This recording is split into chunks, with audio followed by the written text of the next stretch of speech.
This is who you guys want to see. Two people. And then we're going to go on to the movie.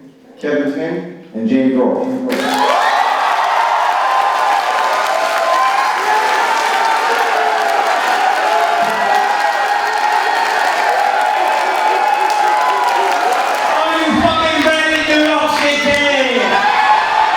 Shouldn't you all be out seeing the Michael Bay Ninja Turtle movie? We could leave right now. If you guys all want to follow me to see the Turtle movie right now, we can see. Nah, you want to see the Nerd movie. You want to see 8 years of our lives flash by in 2 hours. 1 hour, 55 minutes. Thanks to Kyle, not only for the song, but for organizing this event, and a lot of them spearheading a lot of this tour, and also my wife for helping with it, and doing so much work behind the scenes. And thanks to everybody who helped out in this movie, every single person who helped out on this, and our family and friends who've come here, and to everybody for supporting Cinemassacre and making this movie happen. This is a movie for you and by you guys. I want to thank you guys. I want to give you all a big ampersand. Boom! Y'all ready to watch this damn movie?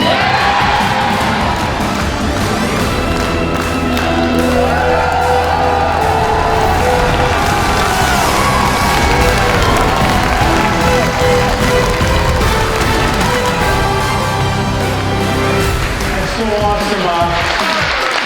All the times we've seen this movie like 1,000 times, we should be sick to death of it by now. But you make it awesome every single time. So the energy just keeps us going. You guys are so interactive. Interactive is the key word. Actually, speaking of interactive, what do we got? This camera on a tripod over here? Fuck that! I'm taking this camera. I'm going to the crowd right now. So here we go.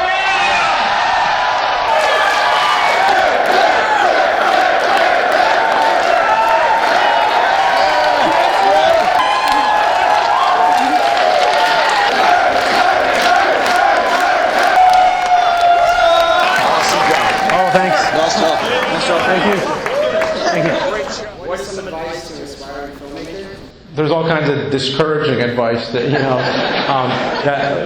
I didn't know this movie would take so long to make. We wrote it so ambitiously. We just put everything in it. So I'd always say, like, you said the last Q&A. I think you said it best. I'll jump in and say, just make sure you love your script, because when the chips are down and you fall on your face, because you will over and over again. The obstacles you'll just won't want to get out of bed. Your script will get you out of bed. And I would add to that and say, if you're lucky enough to work with people you love, like your best friends on the planet, that helps too, for sure. Was the spelling of ET on the cartridges made, so to avoid lawsuits? Basically, with this movie being really big and everything, it was just that.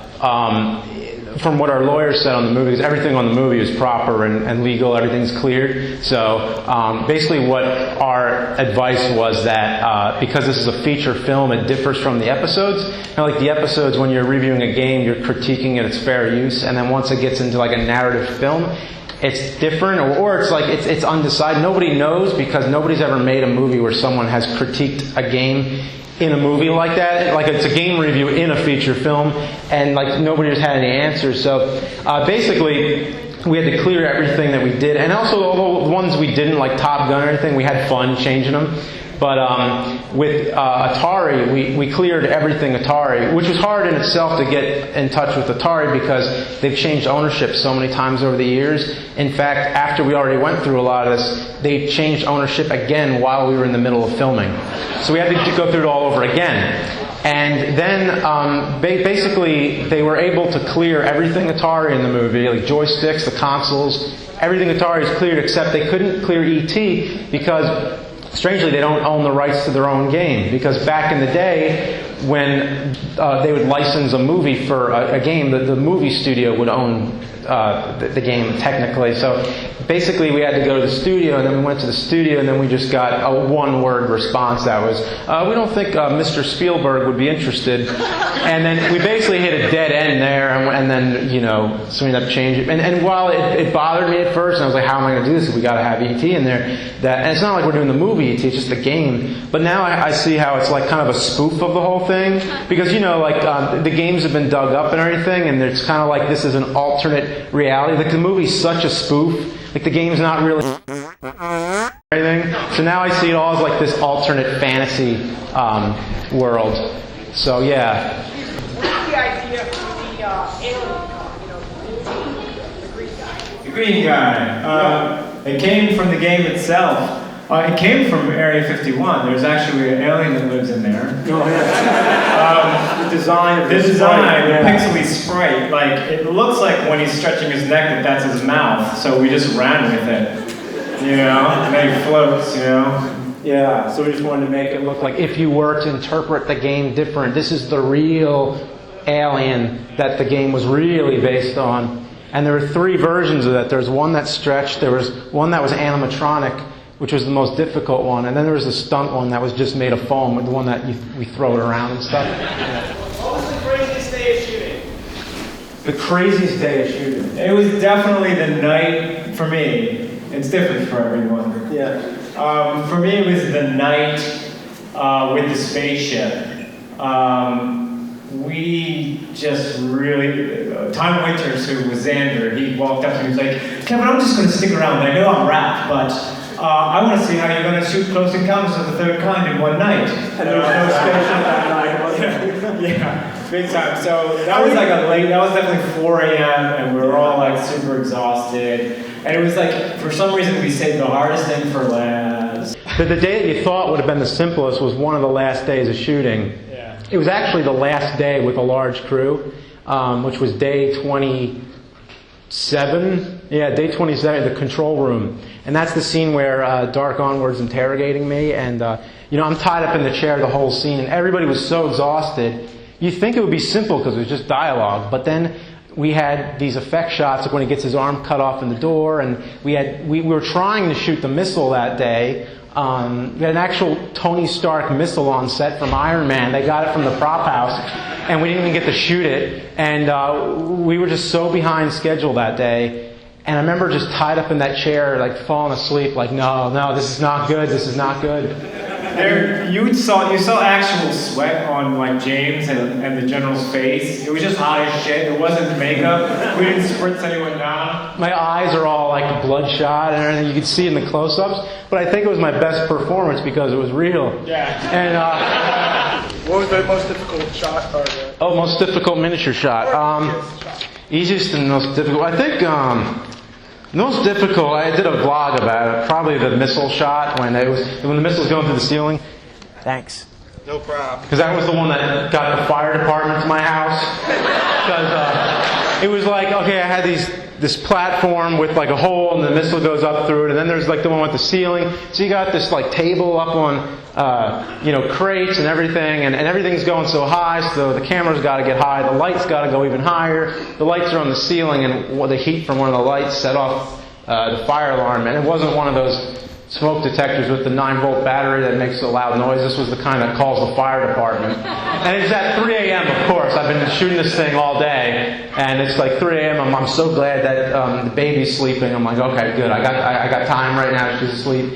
And I got the baby monitor on my iPhone. So then I run upstairs to shut off this alarm that's going on, because it's waking up the whole house. I shut it off, they called my phone, and in that like 2 seconds I went upstairs, and I come back down, and there's a voicemail on it already. It says, fire department's been dispatched. And I'm trying to call them back, no, sorry, it's a false alarm, but no, they were coming, and then, it woke up the whole neighborhood, everything, and then, and then the fire marshal comes in, and I'm like, oh great, he's going to have to see, like, I told him, sorry, it's a false alarm, but, they're just doing their job, they got to check it out, so, I'm like, oh great, I got all like 20 video games hooked up to one electrical outlet and everything. The fire marshal's going to come into the nerd room, great. So then he comes in and he's like, oh my God, I remember these games. And then we're talking about Atari and stuff, and my wife comes down and is like, what the fuck is going on? Yeah, it was the second to last shot of the movie that we did. Thanks a lot for making this movie. You make me want to make more videos in school. My question is, can we watch it again? We watched it twice today. Yeah. You know, because the DVD, Blu-ray, which hopefully be out in like November or December. So by the end of the year, everything AVGN movie. What do we got here? 12-year-old fan. 12-year-old fan. Okay, Super Mario 3. Are you going to do Monster Madness again this year? Yeah. How could I not? When she dropped off the Eiffel Tower and it floated into the fountain, was that supposed to be a reference to Ship Turtle 3? Yes. I'm not sure if I just missed it, but did you have any like sort of nod to Super Mecha Ultra Death Christ in there? You got more like God, like the creator of God and Satan. So we went bigger with this one. Death Watsis was a character that Mike and I came up with in college. This was back when we were doing our spoof of Wizard of Oz 3, Dorothy Goes to Hell. And we were talking about like, well, okay, that was the movie where we invented Shit Pickle, Super Mecha Death Christ. I think Monkey Cheese was invented around that time too. So Super Mecha Death Watsis was from that same like, family tree. So the character is actually older than the nerd. Yeah. Oh, Mr. Bucket? Oh, what about him? Why no Mr. Bucket? Oh, did you look closely on the scene in the closet when the nerd's having his nightmare and the closet door opens up? Yeah, Mr. Bucket's in there. There's a lot of Easter eggs by the DVD. In the movie. Frame by frame. Whenever we would have to change a license plate or anything, there was always some kind of little joke, or change a sign in the background. Did anybody see where'd the hair go in there? With the editing of the film, did you edit it while you were shooting it? When you got back, did you give it to your two editors to rough out, or your assistant editor to rough out? How involved were you in the stringing out of the entire movie?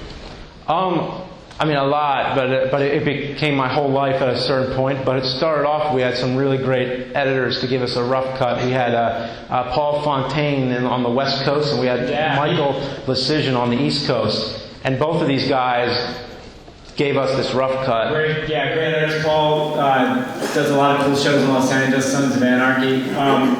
So Paul and I, we did a lot of rough cut to begin with. But yeah, for the most part, James took it on home for the editing. Did a great job with the pacing and everything. Oh, thank you. Yeah, it was at the end of it. Like first we had a rough cut, and they make a rough cut based on the notes from the script supervisor on set, because we had the script supervisor and who has a big job actually. He keeps track of continuity and all kinds of things. And then when the director's like, oh, I like that take, that's good, he'll write it down and be like, okay, that was good. Or if there's something bad, like something we knew, you can't use that take, then he'll write down what takes are not usable. And then it's like all matched up with the script, like how to put it together. So when the editor comes in, they have like a whole blueprint of how the movie gets assembled. And then after that, when they edited, they can only edit what they had available because there were so many shots left. So to answer your question, we were still shooting actually when this was going on. All the effect shots went on years.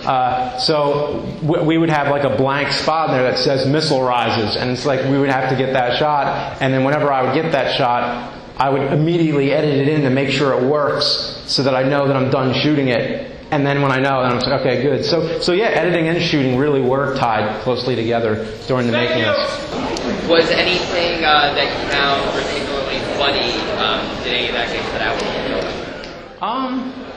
I mean, we cut little pieces here and there to make it go faster. There's a deleted, at least one pretty significant deleted scene that you'll see on the DVD and Blu-ray. So there's going to be a lot of bonus features. Was Troma involved in making the movie at all, or is he just a big fan too?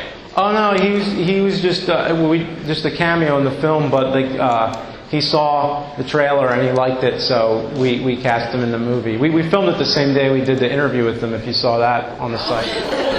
See, we never opened it. Okay. And I want you to open it and sign it. You want me to open it? Yeah, I didn't want to open it, but my fiance, he wanted to open it, and I said, Oh, cool. only if you open it and sign it. Okay. All right. He wants to hang it up. This is one of the real Atari ET store promos. There's Justin. These are pretty rare, I think. So you want me to open it up and sign it? Yeah. Okay, cool. I know. Yours is probably the first movie I've seen in years that actually decided to use physical props instead of going with CGI. What made you go in that direction? CG, it just gets boring after a while because every movie is CG. It just gets, I'm numb to it, you know? I want to